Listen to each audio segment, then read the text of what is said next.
2 ദുർഭൂതങ്ങൾ വന്ന് കയറിയിരിക്കുന്നു. DMO ഇൻഡസ്ട്രീസ് ഡിപ്പാർട്ട്മെന്റിലെ എഞ്ചിനീയർ. അയ്യോ ദൈവമേ, ഇന്നറിയാം നമ്മുടെ ഫാക്ടറിയുടെ ഭാവി. DMO എന്തിനു വന്നതാണ് മുതലാളി? DMO പൊല്യൂഷൻ കൺട്രോൾ ബോർഡിന്റെ ചീഫ്. പരിസ്ഥിതി മലിനീകരണം എവിടെ? അവിടെ ഉണ്ട്. പറഞ്ഞ സാർ, അകത്തോട്ട് കയറി ഇരിക്കാം. ഇരുന്നിട്ട് കാര്യമുണ്ടോന്ന് തോന്നുന്നില്ല. ഈ കെട്ടിടം വെച്ചോണ്ട് ഫാക്ടറി തുടങ്ങിക്കളയാമെന്നാണോ തന്റെ വിചാരം? എന്ത് പറ്റി സാർ? ഫാക്ടറി കെട്ടിടം തന്റെ തോന്നിയാസത്തിന് വെച്ചാ മതിയോ? ഈ വാതിൽ നോക്കണം, അകത്തോട്ടല്ല പുറത്തോട്ട് വേണോ അത് തുറക്കാൻ? അതുകൊണ്ട് എന്താ സാർ പ്രത്യേകത? ന്യായം ചോദിക്കണ്ട, നിയമം നിയമമാണ്. അപ്പൊ വേസ്റ്റ് കളയാനുള്ള സംവിധാനം എങ്ങനെയാണ്? അത് അപ്പപ്പ ഞങ്ങൾ എടുത്തോണ്ട് കളയും സാർ. എന്ന് വെച്ചാൽ പൈപ്പ് ലൈൻ ഇല്ലെന്നോ? സാർ, ഇവിടെ ഞങ്ങൾ റോഡ് കയറി മാലിന്യങ്ങൾ പുഴയിലേക്ക് ഒഴുക്കും. തൊട്ടടുത്തല്ലേ പുഴ? പുഴയിലേക്ക് ഒഴുക്കുക, എന്നിട്ട് വേണം ജനങ്ങളുടെ കുടിവെള്ളം വൃത്തികളാവാൻ. സാർ, ഒരു ബിസ്ക്കറ്റ് ഫാക്ടറിയിൽ എന്ത് വൃത്തികെട്ട വേസ്റ്റ് വരണ്ട സാർ. അത് താനാണോ തീരുമാനിക്കാൻ? സാർ, പാൽപ്പൊടി, മാവ്, പഞ്ചസാര, സുഗന്ധദ്രവ്യങ്ങളായ ഏലക്ക, ഗ്രാമ്പു തുടങ്ങിയതാണ് ഇവിടുത്തെ വേസ്റ്റ്. അതുകൊണ്ട് കാര്യമില്ല.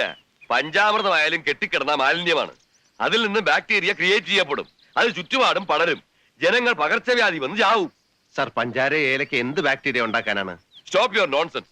2 അടി വ്യാസമുള്ള പൈപ്പിട്ട് മാലിന്യങ്ങൾ അതിലൂടെ കടലിലേക്ക് ഒഴുകണം. സാർ, കടൽ 6 കിലോമീറ്റർ ദൂരെയാണ് സാർ. അവിടെ വരെ പൈപ്പിട്ടാ മതി.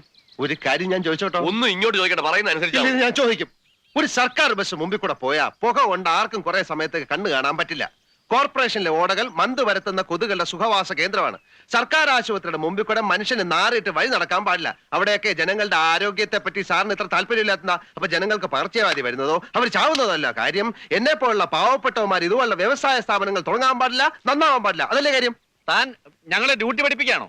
സ്പെസിഫിക്കേഷൻ തെറ്റിച്ച് ഒരു കാര്യവും ചെയ്യാമെന്ന് താൻ മോഹിക്കണ്ട. എവിടോ പൂച്ചപ്പര, എവിടോ തീയണയ്ക്കാനുള്ള സംവിധാനം? ഇവിടെ റൂഫ് മാത്രമേ കറക്റ്റായിട്ട് ചെയ്തിട്ടുള്ളൂ. എങ്കിൽ റൂഫ് മാത്രം ഇങ്ങനെ വായു നിർത്തിയിട്ട് ബാക്കി കെട്ടിടം ഇടിച്ചു പൊളിച്ചു കളാം സാർ. ഷട്ടപ്പ് ഡോക്ടർ, നമുക്ക് പോവാം. ഇവൻ ഫാക്ടറി തുടങ്ങി. പൊന്നു സാറേ, ഇത് ഇത്ര എത്തിക്കാൻ പറ്റ പാടെ എനിക്കേ അറിയാവൂ. നാട് മുഴുവൻ കടവാ. സ്കൂൾ മാഷ എന്റെ അച്ഛന്റെ പെൻഷൻ കമ്മ്യൂട്ട് ചെയ്ത കാശ് കൊണ്ട് അറിയാതെ തുടങ്ങിപ്പോയതാ. ഒടുവിൽ താമസിക്കുന്ന വീട് വരെ ബാങ്കിൽ കൊളാട്രൽ സെക്യൂരിറ്റി കൊടുക്കേണ്ടി വന്നു. ഒന്നേ പ്രൊഡക്ഷൻ തുടങ്ങിയില്ലെങ്കിൽ ആത്മഹത്യ ചെയ്യേണ്ടി വരും. മടുത്തു സാർ. നിങ്ങളെപ്പോലുള്ളവരുടെ വീടിന്റെ ഓഫീസിന്റെയും വാതിക്കെ കിടന്ന് എന്റെ ജന്മം ഏതാണ്ട് പാഴായി. തന്റെ കഥ കേട്ട് കരഞ്ഞ് കവിത എഴുതാൻ വന്നല്ലേ ഞങ്ങള്? ഇയാളോട് ഫാക്ടറി തുടങ്ങാൻ ഞങ്ങൾ നിർബന്ധിച്ചോ? ഇല്ല സാർ, എനിക്ക് തന്നെ പറ്റിയൊരു അബദ്ധമാണ് സാർ. നിയമത്തിന്റെ ഒരു അയവും പ്രതീക്ഷിക്കണ്ട. ഞാൻ എന്ത് ചെയ്യണം സാർ? എടോ, താൻ ഓഫീസിൽ വന്നപ്പോ 1 ലക്ഷം രൂപയുടെ ഭദ്രതാ സർട്ടിഫിക്കറ്റ് എടുക്കാൻ പറഞ്ഞിട്ട് താൻ എടുത്തോ? അതിന് പണം വേണ്ട സാർ. പണമില്ലാത്തവൻ കക്കാൻ പോണോടോ. ഭദ്രത എടുക്കാതെ തന്റെ കേസ് പരിഗണിക്കുന്ന പ്രശ്നമേ ഇല്ല. വാ പോവാം. Sir, DMO sir. Sir, sir, ഞാൻ സാർ,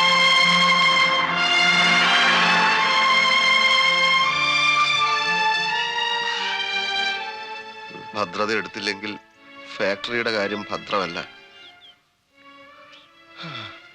ഇനി പണയം വെക്കാൻ വല്ലതുണ്ടോ മുതലാളി? ഇനി പണയം വെക്കാൻ എന്റെ അണ്ടർവെയർ മാത്രമേ ഉള്ളൂ.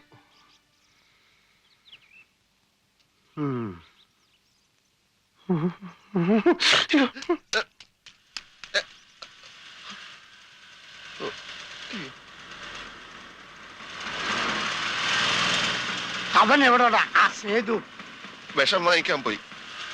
വിഷം വാങ്ങിക്കാൻ? കുടിച്ച് ആത്മഹത്യ ചെയ്യാൻ. അപ്പൊ എന്റെ പണം? ജീവിച്ചിരുന്നാലല്ലേ കടം വീട്ടേണ്ട കാര്യമുള്ളൂ.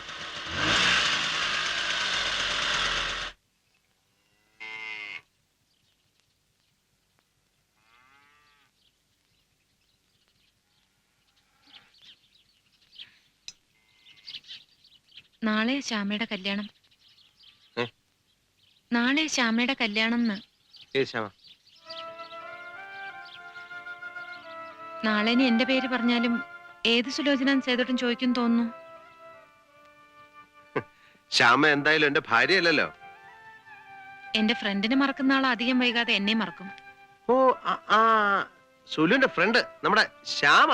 അത് ശരി, ഇപ്പൊ ഓർമ്മ വന്നു. നാളെയാണ് കല്യാണം അല്ലേ? തീർച്ചയായും നമ്മൾ കല്യാണത്തിന് പോകും. ശ്യാമയുടെ വീട്ടിൽ വെച്ചാണോ കല്യാണം? അത്ര ദൂരത്തൊന്നും പോണ്ട. ഇവിടെ ടൗണിലാ ചെറുക്കന്റെ വീട്. ഇവിടെ അടുത്തുള്ള ഏതോ കല്യാണം ഉണ്ടോത്തി വെച്ചാ കല്യാണം. നാളെ സേതുവേട്ടന് ഒഴിവുണ്ടാവോ? അതെന്താ സുലു അങ്ങനെ ചോദിച്ചേ? സുലുവിന് ആകെ ഉള്ളൊരു ഫ്രണ്ട് അല്ലേ, നമ്മൾ പോകാതിരിക്കാൻ പാടുണ്ടോ? ഏതാ കല്യാണം ഉണ്ടോ?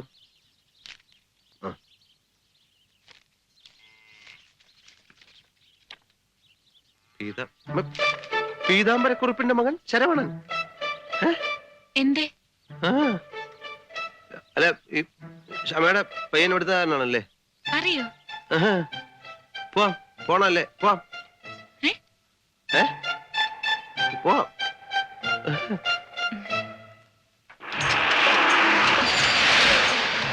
നീ ഒരു കാര്യം ചെയ്യ പ്രേമ, നീ എങ്ങനെയെങ്കിലും സുലുവിനെ വാനി കയറ്റി ആ കല്യാണ മണ്ഡലത്തിൽ കൊണ്ട് ഇറക്ക്.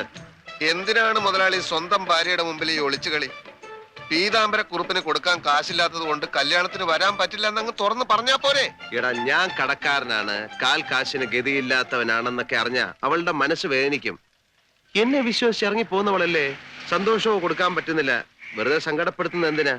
ഒന്നാമത് അവൾക്ക് ആകെ ഉള്ള ഒരു കൂട്ടുകാരിയുടെ കല്യാണമാണ്. ഇതിനെങ്ങാനും കൂടാൻ പറ്റിയില്ലെങ്കിൽ അവൾക്ക് എന്നോടുള്ള പക ഈ ജന്മം മുഴുവൻ ഉണ്ടായിരിക്കും. അതുകൊണ്ടാ പ്രേമ. ഈ കേസ് ഞാൻ ഏറ്റു.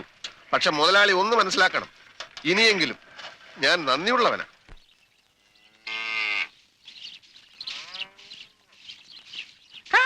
മണ്ണ് വാരി കളിക്കാതെ പിള്ളേരെ ചോറി പിടിക്കും. എണീച്ചു പോ.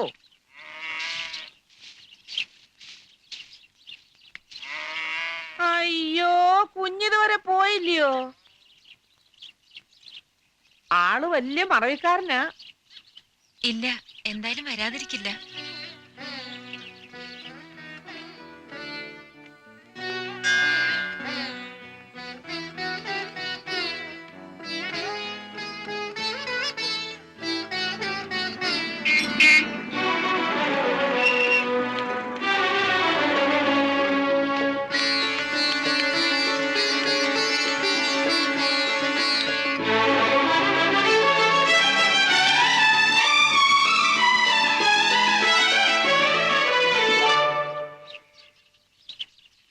KFC KSCB industries department. മുതലാളി അവരുമായി വലിയൊരു ചർച്ചയില്ല. നമ്മൾ ചെല്ലുമ്പോഴേക്ക് മൂപ്പര് വഴി കാത്തുക്കും. വന്നാട്ടെ. മുഹൂർത്തം തെറ്റും.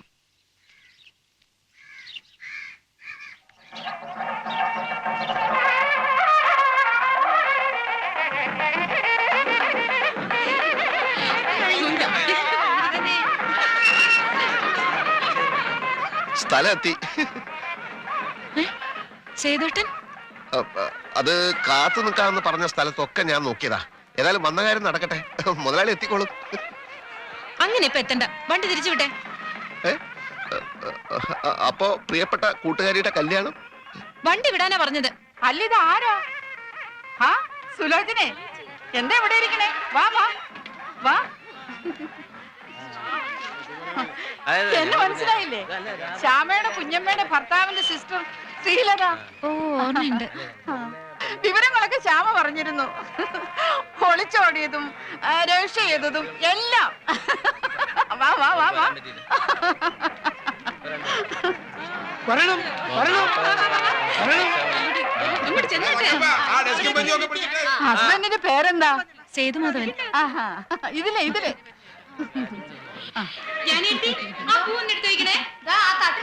ചേച്ചി, സുലോചനെ അറിയല്ലേ? മേലെ മഠത്തിലെ ശ്യാമയുടെ ഫ്രണ്ട്. ആഹാ, ഒളിച്ചോടിയ. ഇത് സുലോചനയുടെ ഭർത്താവ്, തട്ടിക്കൊണ്ടുപോയ വീരൻ. ഞാൻ ശ്യാമ അകത്തുണ്ട്. എല്ലാരും അകത്തോട്ട് കയറി ഇരിക്കുന്നേ. വേണ്ട, നിന്റെ ഒളിച്ചോട്ടക്കാരി ഫ്രണ്ടും ഭർത്താവും. ഇങ്ങനെ വല്ലതും പോരായിരുന്നു നിനക്ക്? ഈ പാട് വല്ലതും ഉണ്ടായിരുന്നോ? എവിടെ ആളെവിടെ? സുഖമില്ലാതെ കിടപ്പിലായിപ്പോയി. അതെ, ഭയങ്കര വയറിളക്കം. ആര് പറഞ്ഞു? വെറും വേദനയുള്ളൂ. ഇതാരാ? ഇത് ഞാൻ ഭർത്താവ് അല്ല, ഭർത്താവിന്റെ ഫ്രണ്ട്. പുറത്തു വന്നോളൂ, ഞാൻ വന്നേക്കാം. അത് കറക്റ്റ്.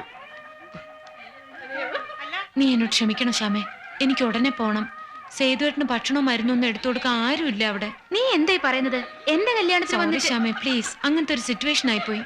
ഈ ഒരു അവസ്ഥ ഞാനെന്ത് പറയാനാ? നിന്റെ ഇഷ്ടം. പോട്ടെ.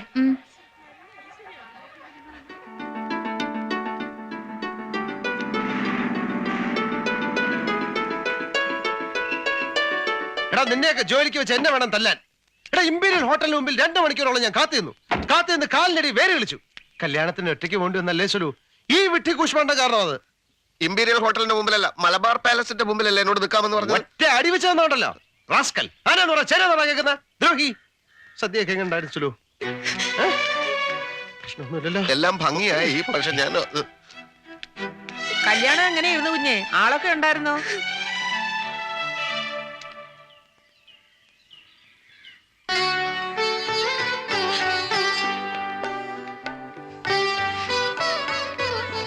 ആശയവിനിമയത്തിൽ വന്നുപെട്ട ഒരു തകരാറാണ്.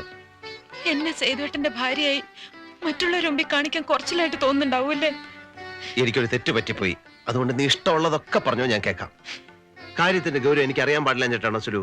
വിവാഹത്തിന് ശേഷം ഒരു ചടങ്ങിന് ഭർത്താവില്ലാതെ പോകേണ്ടി വരുന്നത് ഏത് പെണ്ണിനും വിഷമുണ്ടാക്കുന്ന കാര്യമാണ്.